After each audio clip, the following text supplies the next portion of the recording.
Hi, my name is Dana Crabtree, and I'm the vocal instructor here at Texas A&M International University in Laredo, Texas. In this video, I'm going to be helping you with the German pronunciation for the fourth movement of the Brahms Requiem, which is one of the pieces this year for the Texas All-State Choir. I got most of these tips and tricks that I'm going to give you from the time that I was singing professionally in Germany. And I think it is these little subtle details that make us sound more authentic. It's certainly what I would be listening for if I were adjudicating these auditions. So let's get into it. All right. So with each of these, I have the musical phrase and English version and the German text, and this line that you see underneath are the phonetic symbols. This is International Phonetic Alphabet. If you're not familiar with working with this system, don't worry, I'm going to teach you some about it today. So the very first line, wie lieblich sind deine Wohnungen. Notice the very first word, wie. We're going to say that W spelling like a V sound. Wie lieblich. All right, so I have the P in red to remind you that even though you have a B spelling, it looks like lieb, it's lieb. We're going to say that B like a P. Lich is the second syllable. You can see a capital I in the phonetic symbol there. That is the vowel sound I, like in our word is. Lieblich. So what is? This is a sound we call the ich loud, and in phonetics there it is that lowercase c with the cedilla symbol underneath it. We get the sound when we say Houston, the way we say the H in Houston. And this is very far forward in the mouth, and it's subtle. The most common errors that I hear with this sound would be k, which it's not a K sound, sh, it's not that, and it's also not this violent cat hiss.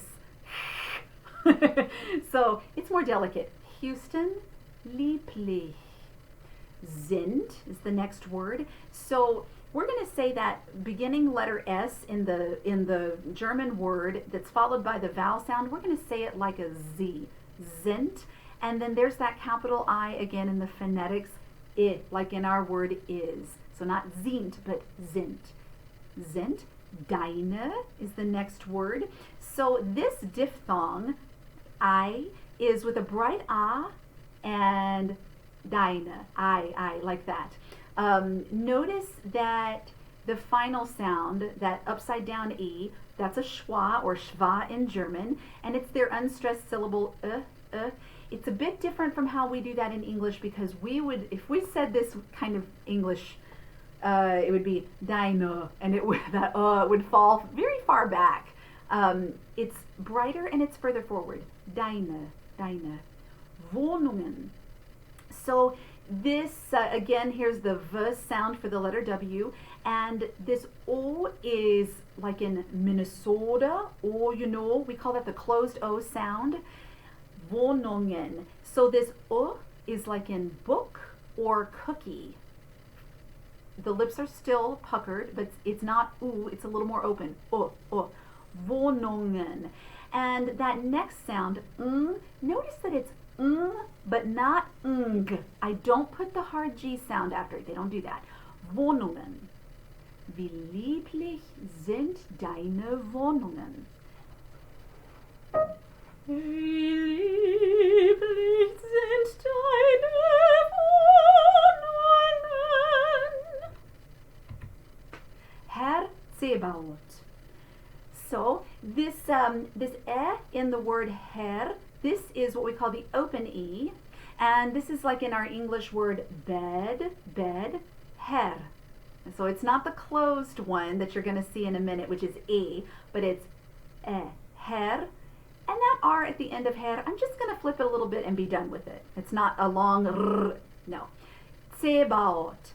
All right, so we're going to say this letter Z like ts, which is why you say the TS. Now, A.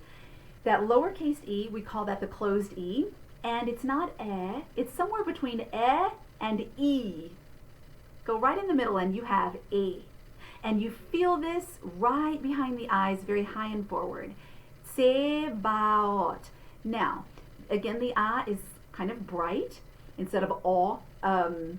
There's a darker A in German, but we don't have it very much in this particular piece. Now, this backwards looking C is what we call the open O. Now, we have the closed one, O, Minnesota. If you open that up, O, O. That's that sound. So, Sebaot.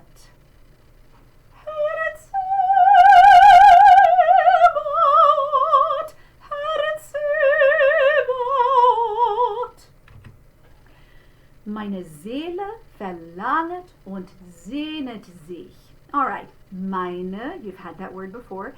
Seele, we're going to say again a Z sound at the beginning. A, there's our closed E. Verlangt. So we're going to say that beginning letter V in the spelling like an F. And this is our open E, the E sound like in bed. Verlangt. Notice with the R, I don't flip the R and it's pretty much omitted. In a place in a word like that, that's more how they would treat the R. Verlangt. And the NG spelling, again, we're just going to say we're not going to go g. So verlangt. It's not verlangt. And again, it's the bright ah. I want to remind you because I can just hear students doing verlangt, and that's not it. Verlangt. Und. Now, again, here is this more open sound for the letter U, like in book. I still pucker the lips, but it's not U. Und, and notice that the D spelling at the end of the word, we pronounce like a T. So the word is und, not und. Not und. And that's important because the word means is, and it's all over German. Sehnet. So there is our Z sound and our closed E, sehnet, sich. All right, so again, that vowel is I, like in the word is, and there's your Ich laut, like in Houston, sich. Meine Seele verlangt und sehnet sich. Meine Seele verlangt und sehnet und Yes, I'm only singing the soprano line for all of these. Apologies to the other parts. I'm just doing that in the interest of time.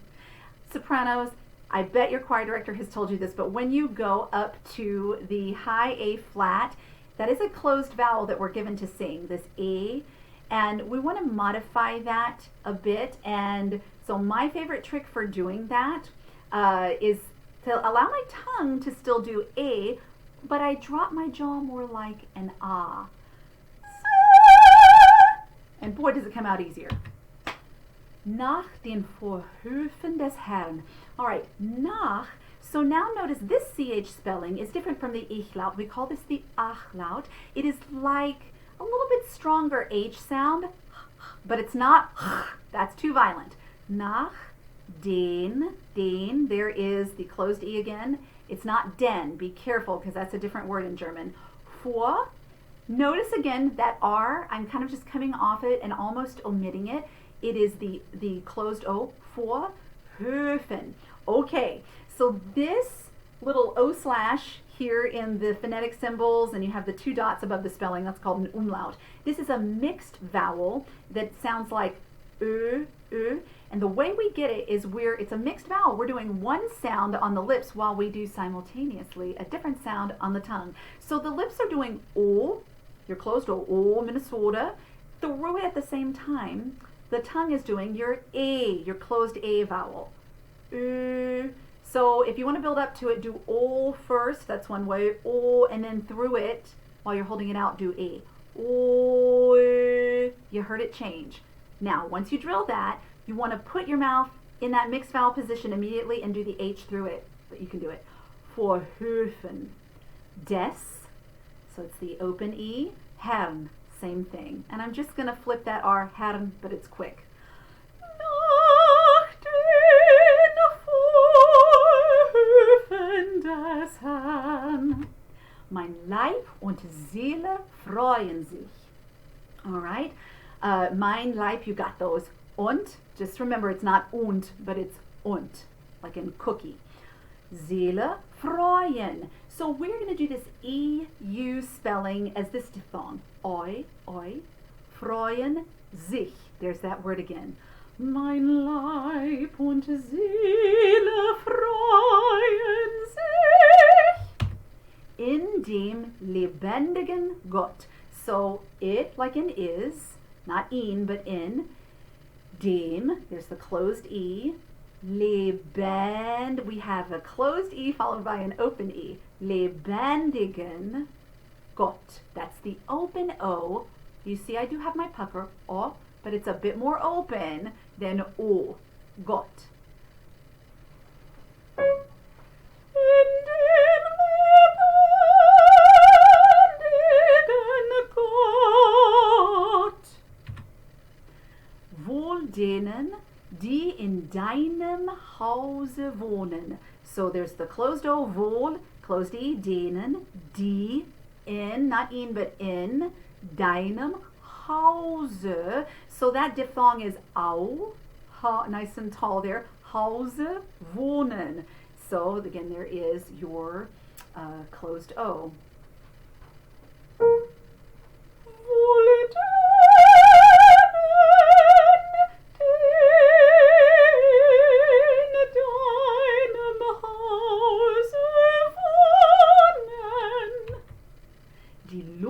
Dich immer da. So, die loben, that's the closed O again, Minnesota, loben, dich. So, not I, but and your ich laut, Houston, dich, immer da. And again, like in is for immer da. Don't say immer da. All right? So, die loben dich immer da. And usually, now the clinician may tell you differently, but usually we do just a slight glottal, gentle at the beginning of a word like imodar. Dich imodar. Okay, that is all. I hope this has been helpful. Best of luck to you on your audition. Again, I'm Dana Crabtree, and I'm at Texas A&M International University. And I invite you to check us out on our website for when we have upcoming auditions. If you're interested in our degree programs, please reach out to me. You can see my email address there. I'm happy to answer any questions that you might have about finding a place for you in our degree programs here. And also happy to talk to you about a lesson if you're interested in a lesson with me. Thank you.